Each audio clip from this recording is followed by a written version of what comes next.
సుబ్బారెడ్డి గారు ఎలా ఉందండి? చంద్రబాబు నాయుడు గారు వచ్చి సుమారుగా ఒక 9 నెలలు అయితే అవుతుంది. ఆయన పరిపాలనా విధానం ఏ విధంగా కొనసాగుతుందంటారు? మాకేం పథకాలు రావట్లేదయ్యా.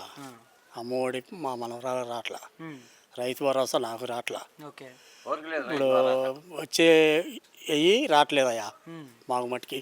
పోయినసారి రైతు భరోసా వచ్చింది, నష్టపరిహారం వచ్చింది, మాకు పింఛన్ వచ్చింది, మరి అమ్మఒడి వచ్చింది, అన్నీ వచ్చినాయి. మా వాళ్ళకి డోక్రా కూడా వచ్చింది, రుణమాఫీ ఆమెకు వచ్చింది, ఆమెకు 18,000 వచ్చింది. ఇప్పుడు వరకు ఏం రాలే మాకు.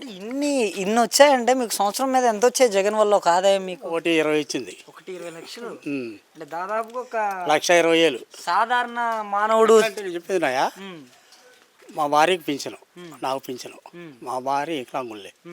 మాకు 3 6,000, నెలకి 6,000, 10 6 60, 72,000 సంవత్సరానికి.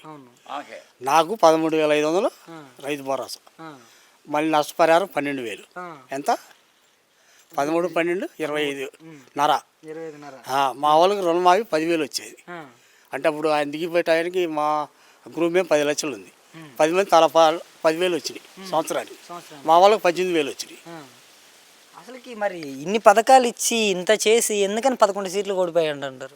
అది మేము చేసేది ఏం లేదా, మేము ఎటు వేసినాం.